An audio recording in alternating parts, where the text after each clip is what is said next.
പരവൂർ തെക്കും ഭാഗത്ത് കൊട്ടാര പ്രൗഢിയിൽ തലയുയർത്തി നിൽക്കുകയാണ് 750 വർഷത്തിലേറെ പഴക്കമുള്ള പരവൂർ പുത്തൻപള്ളി. ഹിജ്റ 683 പള്ളി സ്ഥാപിതമായതെന്ന് അകപ്പള്ളിയിലെ തുലാമിൽ എഴുതപ്പെട്ടിട്ടുണ്ട്. മനോഹരമായ ചിത്രപ്പണികളും വിദഗ്ധമായ തച്ചുവേലകളും കൊണ്ട് അലങ്കൃതമായ ഈ പള്ളി പണികഴിപ്പിച്ചത് പരവൂർ പുത്തൻവീട് കുടുംബത്തിലെ പ്രധാനികളാണ്.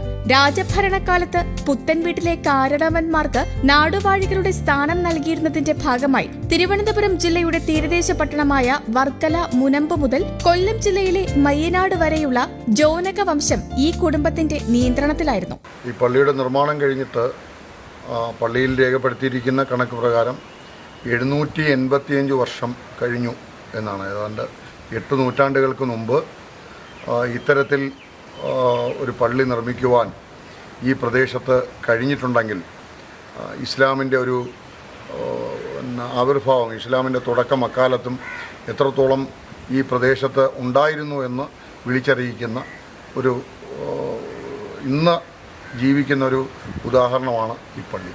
നിസ്കരിക്കുവാൻ മധ്യത്തിലായി ഒരു മുറിയും അതിനോട് ചേർന്ന് തുറസായ തളവും 4 വശത്തും വിശാലമായ ചായ്പും പൂമുഖവും അംഗശുദ്ധി വരുത്താനുള്ള ജലസംഭരണിയുമുള്ള ഓടുമേഞ്ഞ ചരിഞ്ഞ മേൽക്കൂരയോടുകൂടിയ ഈ പള്ളിയുടെ വിസ്താരം 90 ചതുരശ്ര മീറ്ററും ഉയരം 2 നിലകളിലുമായി 30 അടിയുമാണ്. തേക്കുതടിയിൽ 2 അടി ചതുരശ്ര വണ്ണമുള്ള 4 തൂണുകളുടെ മുകളിൽ 2 അടി പൊക്കത്തിലും വീതിയിലും ഉത്തരം നിരത്തി അതിൽ ചേർന്ന ഖനം കൂടിയ മര അഴികളും 2 നിലകളിലും ചെന്നു ചേരുന്ന കഴുക്കോൽ കോർത്ത മേൽക്കൂരയും പള്ളിയുടെ ഉൾഭാഗം ആകർഷകമാക്കുന്നു. ചുണ്ടൻ വള്ളത്തിലെ തലയെടുപ്പുള്ള അമരത്തിന്റെ മാതൃകയിൽ 1 അടി വീതിയിൽ കഴുക്കോലുകൾ ഘടിപ്പിച്ചിരിക്കുന്നത് ഒരു തീരദേശ വിസ്മയമാണ്. ഒറ്റത്തടിയുടെ ഉരുക്ക് സമാനമായ കാതലിൽ നിർമ്മിച്ച 4 മരത്തൂണുകളാണ് ഈ പള്ളിയെ താങ്ങി നിർത്തുന്നത്. ചതുരാകൃതിയിലുള്ള കരിങ്കൽ പാളികളിലാണ് ഈ തൂണുകൾ നിലയുറപ്പിച്ചിരിക്കുന്നത്. ഇത്ര വലിയ മരങ്ങൾ മുകളിലെത്തിച്ചതും കരിങ്കല്ലും മേൽക്കൂരയും കയറ്റി ഉറപ്പിച്ചതും ആനകളുടെ സഹായത്താലാണെന്ന് കരുതുന്നു.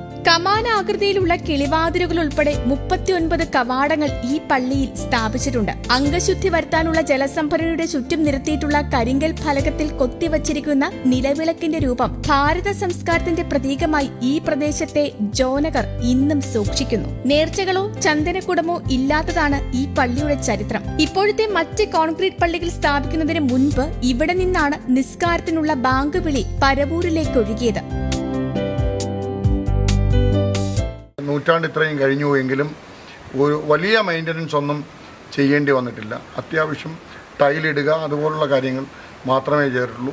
ആ തടികളെല്ലാം അതിൻ്റെ ആ പഴമ വിളിച്ചറിയിച്ചുകൊണ്ട് ഇപ്പോഴും ആ രീതിയിൽ പ്രൗഢഗംഭീരമായി നിൽക്കുകയാണ്.